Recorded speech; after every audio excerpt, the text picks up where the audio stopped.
Hello students, बच्चे, as you all know that your stats is complete. Only one chapter is left, that is chapter number 4. That we will be doing afterwards. Now we are going to your second book, that is microeconomics. Microeconomics. In microeconomics, chapter 2. Chapter 3. What is the name of your chapter 2? Your chapter 2 name was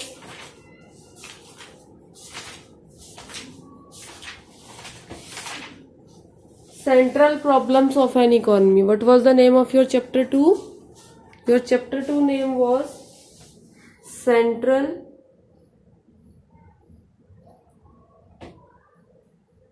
Problems of an Economy. Clear? And chapter number 3, that was your Consumers Equilibrium,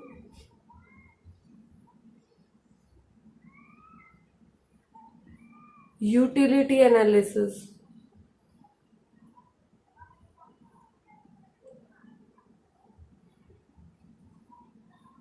These two chapters from your this book also already we have done.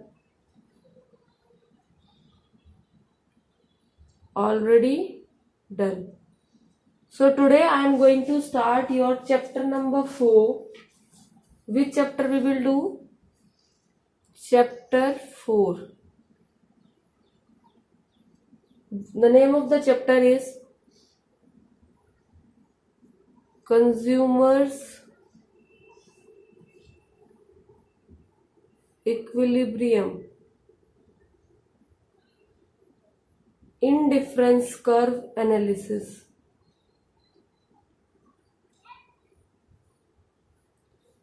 Indifference Curve Analysis. This is from your T.R. Jain book.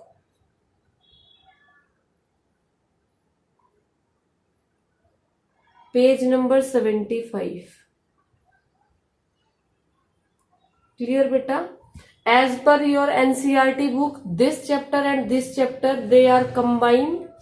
वो एक ही chapter में combine कर रखे हैं. But in your TR Jain book, they both the chapters are being separated.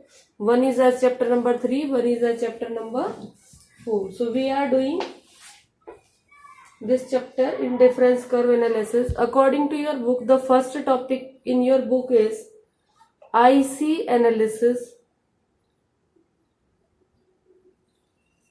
IC analysis as different from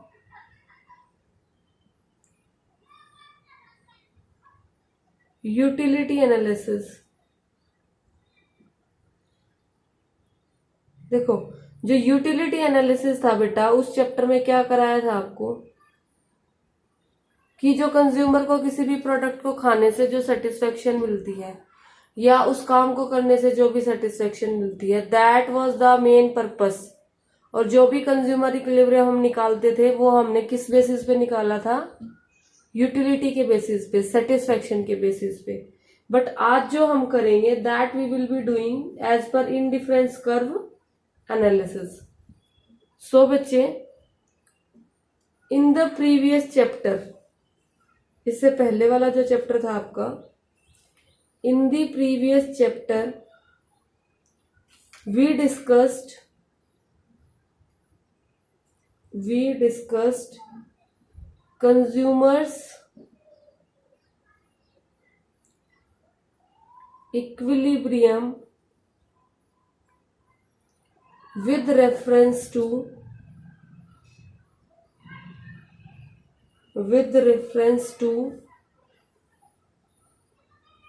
utility analysis.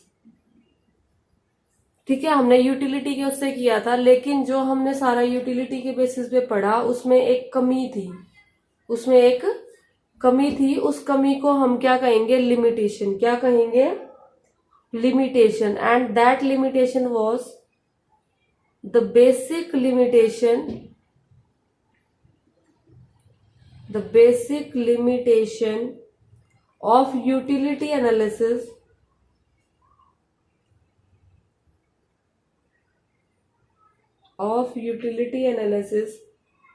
is that, क्या थी कमी? is that it is based on the assumption of cardinal measurement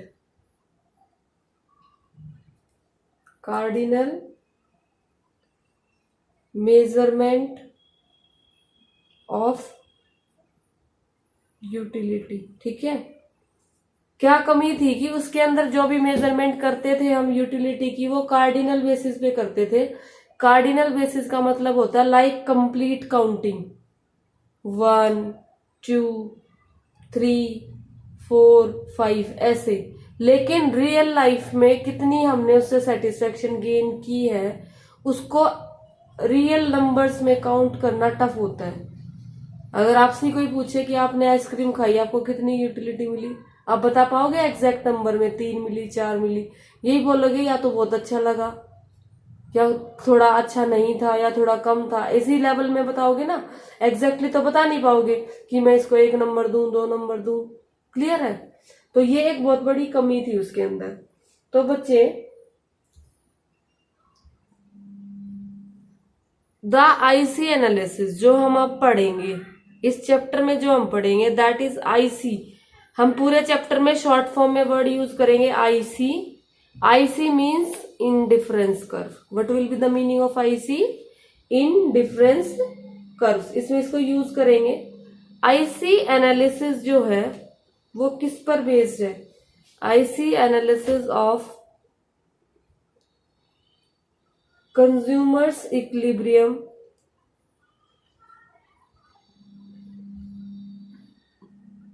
discards this assumption,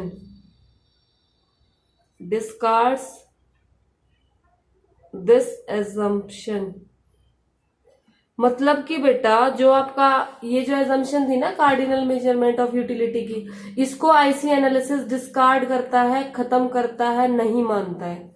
discard means ना मानना, नहीं मानता इसको कि cardinal measurement होना चाहिए। उसको एक तरह से कहता है it should not be there. अब ये किसको मानता है जब उसको नहीं मानता? तो इंस्टेड का वर्ड का मीनिंग होता है इसके अलावा।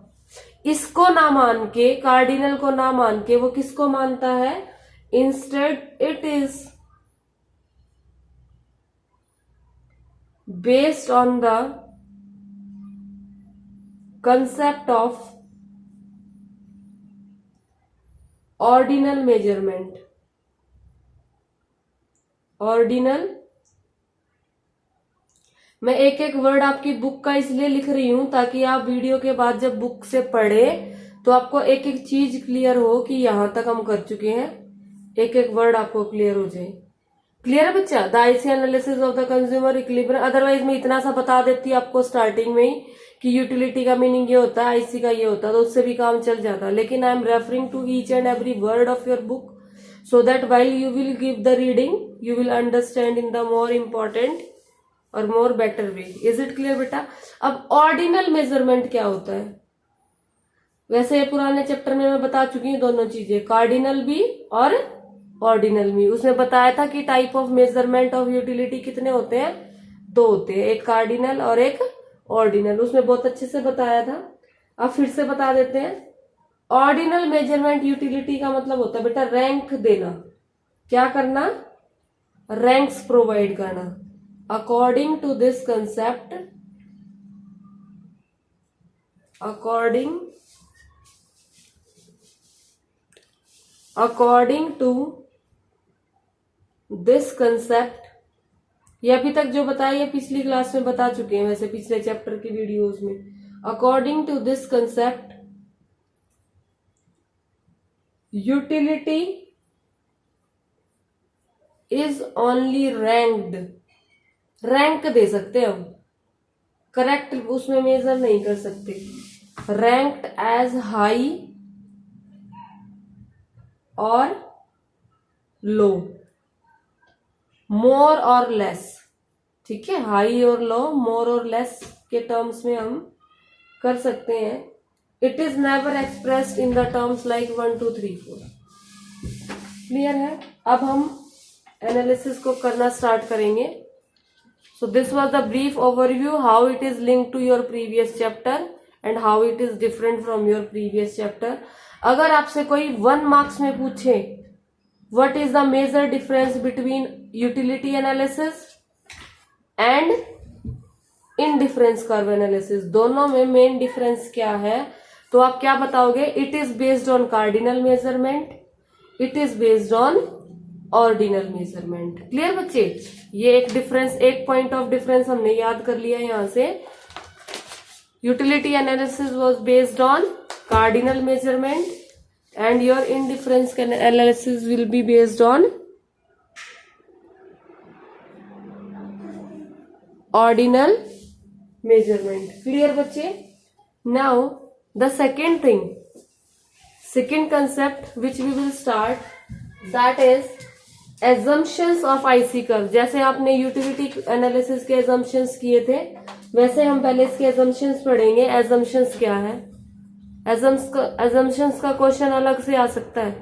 What are assumptions of IC analysis of consumers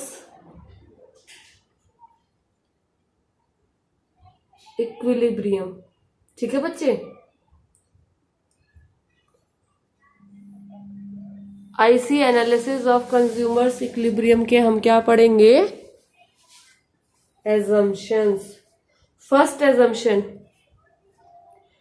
assumption is saying money income of consumer is given and does not change. Money income, ये ऐसे ही याद करना आपको, बिल्कुल same. Money income of the consumer is given and does not change। जो लोगों की income है, जो भी चीजें कंज्यूम कर रहे हैं उसको हम क्या मानेंगे? इट इज फिक्स्ड और वो बदलेगी नहीं, इट इज गिवन। वैसे ऐसा होता नहीं है, ठीक है, रियल लाइफ में ऐसा नहीं होता, इसीलिए हमने इस चीज को क्या किया है? एज्यूम किया है। Second, the consumer spends his The consumer spends his income on such goods which can be substituted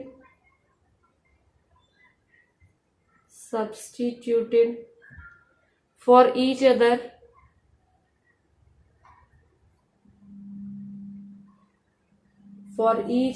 like apples and oranges। देखो बेटा, सब्स्टिट्यूटेड जो वर्ड यूज किया है, मतलब जो कंज्यूमर है ना वो अपनी इनकम को ऐसे गुड्स पे स्पेंड करेगा जिसको वो सब्स्टिट्यूट कर सकता हो। जैसे आप रफ कॉपी में काम कर रहे हैं फॉर एग्जाम्पल, तो रफ कॉपी में जब आप काम कर रहे हैं तो आपको पेन मिल जाए या पेंसिल मिल जाए, आपको तो रफली काम करना है, जो भी वर्क करना है आप पेन से भी कर सकते हो और आप पेंसिल से भी, तो ज्यादा कोई फर्क नहीं पड़ता उस चीज में। इजीली आप एक खींचेंगे, एक ना मिले तो दूसरे से काम चला सकते हो। तो ऐसे गुड्स पे कंज्यूमर स्पेंड कर रहा है, ये हम मान के चलेंगे, इसको एज्यूम करके चलेंगे। लाइक एप्पल एंड ऑरेंजेस, जब भूख लग रही है थोड़ी सी, अगर फ्रूट्स खाने का मन है तो एप्पल मिल जाए या ऑरेंज मिल जाए, चल जाएगा काम, है ना। लेकिन कई बार ऐसा होता है कि एप्पल तो एप्पल, वो वाला सिचुएशन हम नहीं ले रहे हैं। हम कैसा सिचुएशन ले रहे हैं, consumer is spending is income on which goods which can be substituted with each other on the place if one is not available, या वन हमें जो है सेटिस्फेक्शन कम दे रहा है तो उस टाइम पे उसको सब्सटीट्यूट मतलब उसके प्लेस पे यूज किया जा सके। देन बच्चे next is consumer preference for two goods is well defined. Consumers preference for the two goods is well defined. Consumer किस गुड को प्रेफर कर रहा है, कितने लेवल तक कर रहा है या नहीं कर रहा है, ये सारी चीजें हमें प्रॉपरली अच्छे से पता होती हैं, पता है, ये मान के हम चलेंगे। His intensity of desire of a good will increase when he has less of it likewise. ठीक है, मेन आपका मोटिव यहां तक याद करना है। Consumer preference for the two goods is well defined, वो उसको किस लेवल तक प्रेफर कर रहा है, दैट इज फिक्स्ड, ये हम मान के चलते हैं। More of a good, fourth point हम क्या मान के चल रहे हैं, एज्यूम करके चल रहे हैं, मोर of a good always gives more satisfaction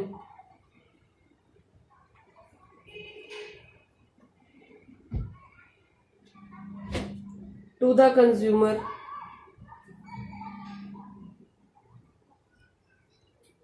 To the consumer. अब ये एक अलग तरह की है, बिल्कुल डिफरेंट टाइप की assumptions है। हम क्या मान के चल रहे हैं कि एक गुड को जितना ज्यादा खाया जाएगा, जितना ज्यादा दिया जाएगा, वो उतनी ज्यादा क्या देगा, सेटिस्फेक्शन। अगर जितनी ज्यादा क्वांटिटी इंक्रीज कर देंगे उतनी ज्यादा वो क्या देगा, सेटिस्फेक्शन। ये इसके अंदर हम मान के चल रहे हैं। और इसको क्या बोला जाता है, इसका एक अलग से नाम भी है। This is called monotonic preference.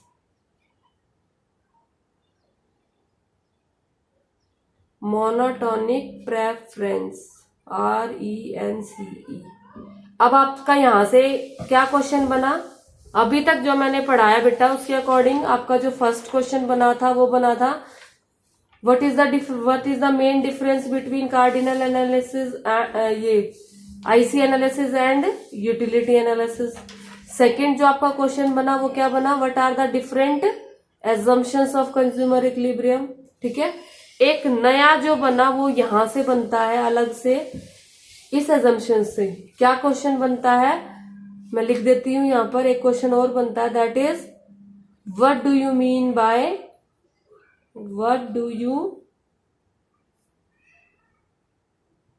Mean by monotonic preference. ठीक है, प्रेफरेंस, ये क्वेश्चन बनता है, इसका आंसर ये वाला है। This is the answer, more of a good always gives more satisfaction to the consumer. This is called monotonic preference. This assumption is made, इसको कर क्यों रहे हैं, वैसे ये भी नहीं होता है। कई बार आप जानते हो इस चीज को कि आप जितना ज्यादा खाते हो तो वो चीज खा खा के ऊब जाते हो। अब डेली कोई मटर पनीर दे दे, नहीं खाओगे ना। या एक बार में कोई कह दे इतनी सारी चीज यही खानी है, एक बार में गिलास के दूध भर भर के दिए जाए, कहीं रोटी चावल कुछ नहीं है, सिर्फ दूध दूध दूध दूध दूध दूध दूध, जितनी भूख लगी है दूध से पेट भरना है। तो ऐसा रियल लाइफ में नहीं होता है। हम इसको क्यों एज्यूम कर रहे हैं, ताकि हमारा जो हम डिस्कशन करने वाले हैं आगे इस चैप्टर में वो सिंपल तरीके से हो पाए। Is it clear? This assumption is made, this assumption is made just to simplify the description of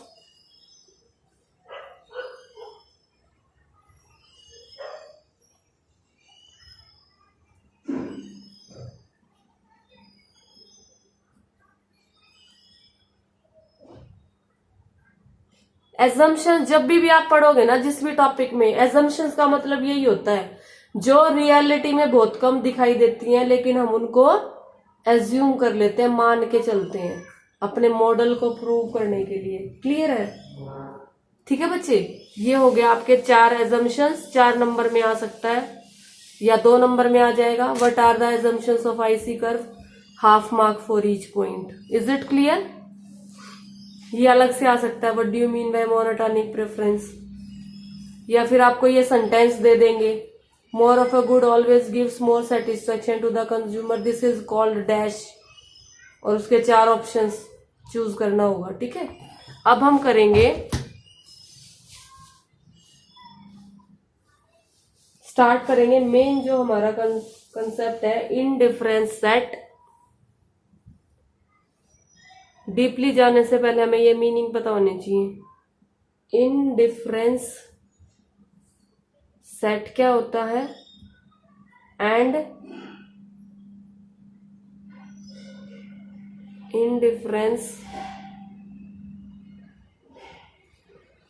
curve क्या होता है, ये दोनों चीजें पता होनी चाहिए। इनडिफरेंस कर्व क्या है और इनडिफरेंस सेट क्या है बच्चे।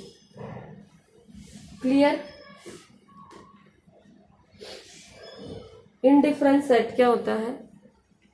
First I am telling you, indifference set from the focus zone. आपकी बुक में पेज 76 के लास्ट में जो डेफिनेशन लिखी है वो आपको लर्न करनी है। दैट इज, इस बुक में बेटा बहुत सारी चीजें बार बार रिपीट कर रखी हैं। Indifference set is a set of those combination. Set तो पता होगा ना आपको, 11th क्लास के मैथ्स में आता है एक वर्ड, चैप्टर जो नाम है सेट। सेट मतलब ग्रुप, ठीक है, उनका group. Set of those combinations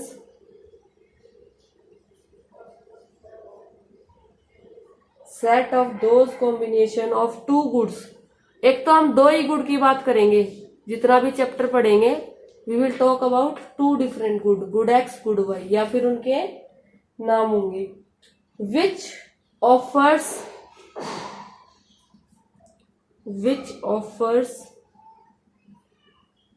the consumer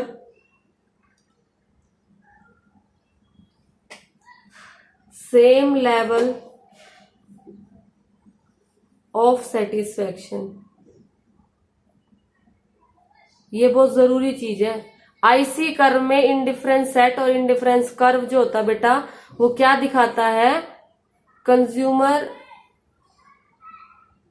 जो 2 गुड्स खाएगा, जो भी यूज कर रहा है, उससे उसको क्या मिलेगा? Same level of satisfaction. याद रखना इस चीज को, सेम लेवल ऑफ सेटिस्फेक्शन। ठीक है, so that the consumer is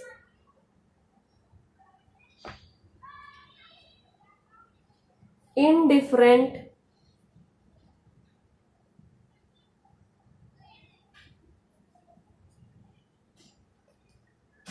across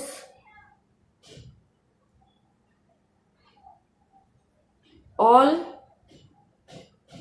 combinations set of all combinations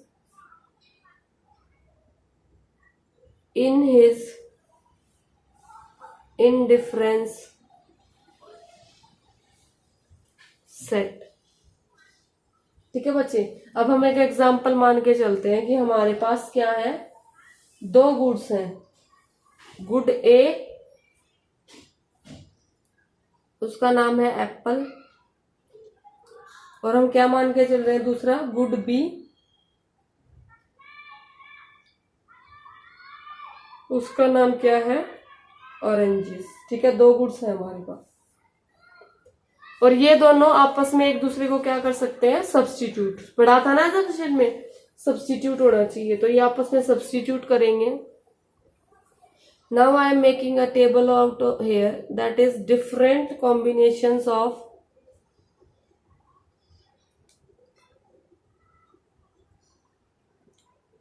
apples and oranges. ये जो टेबल मैं नीचे बनाऊंगी ये आपको दिखाएगा combinations of apples and oranges.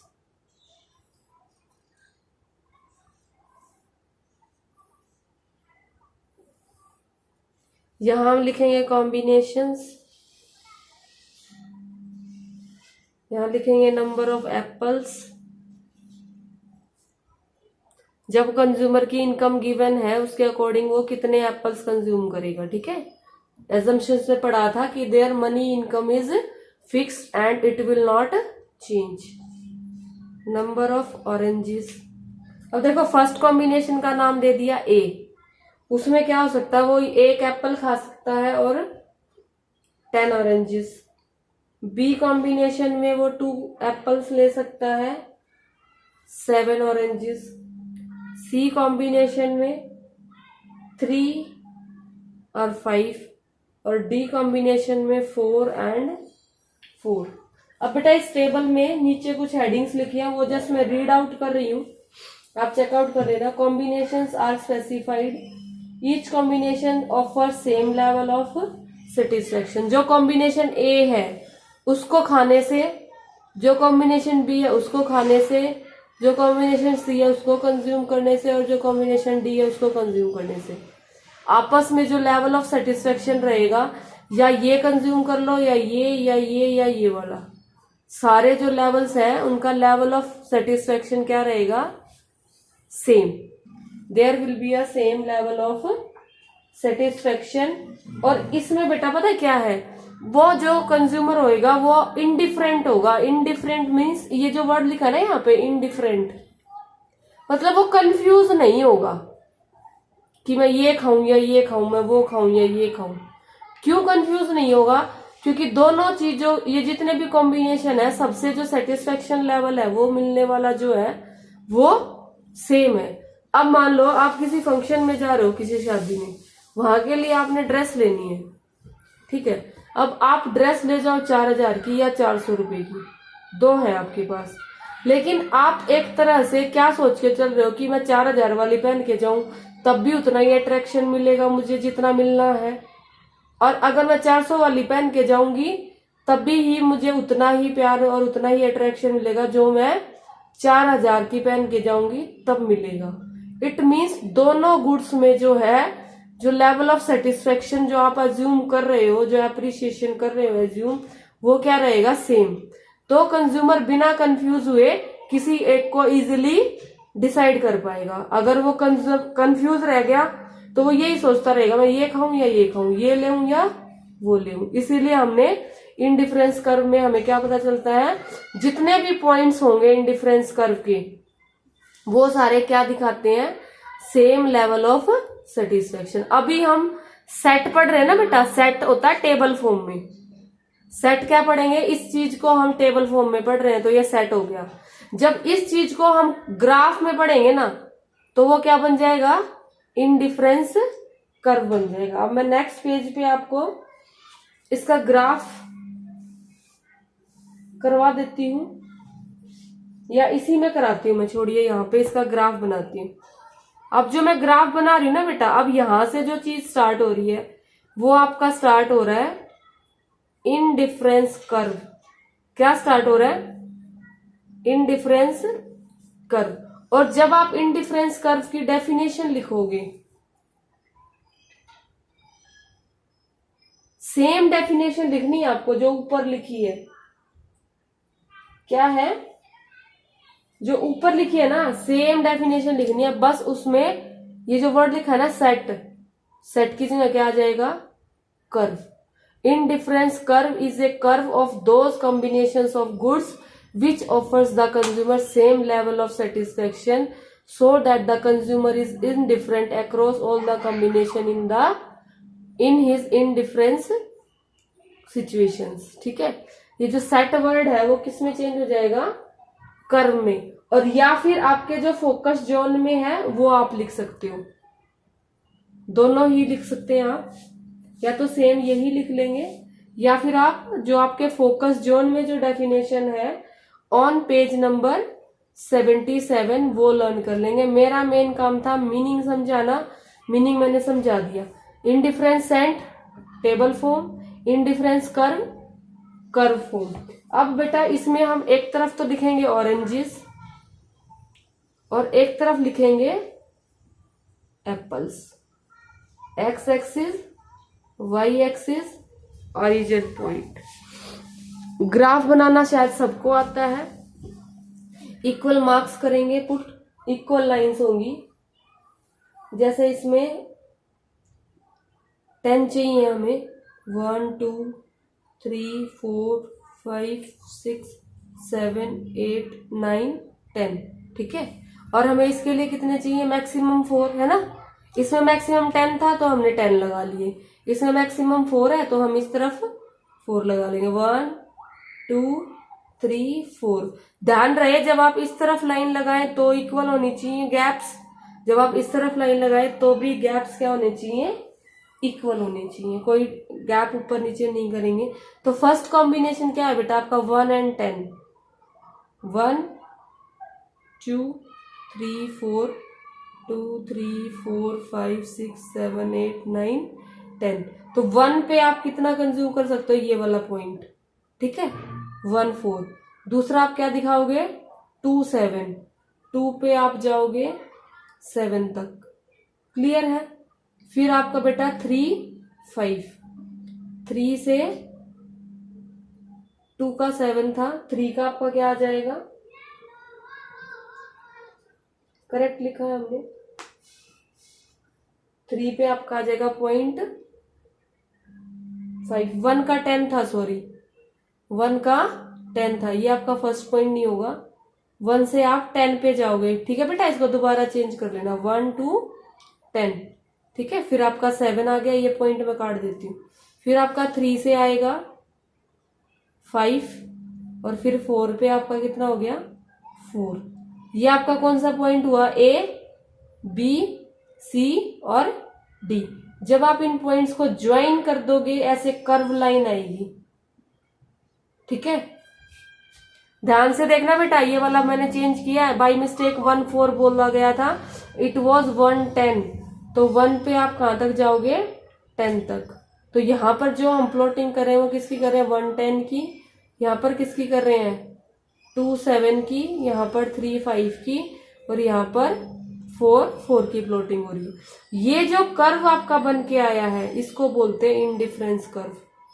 क्या बोलते हैं, आईसी, इंडिफरेंस कर्व। और इस कर्व पे आप जिस भी पॉइंट पे कंजप्शन करोगे, जिस भी पॉइंट पे कंजप्शन करोगे, आपका जो लेवल ऑफ सेटिस्फेक्शन है वो क्या रहेगा, सेम रहेगा। Your level of satisfaction will be same.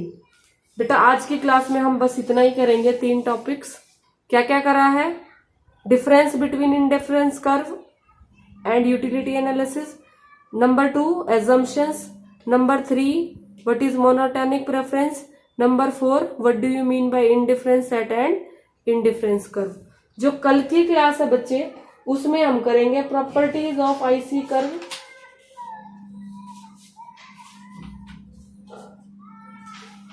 So the homework is you have to read page number 77 to 82।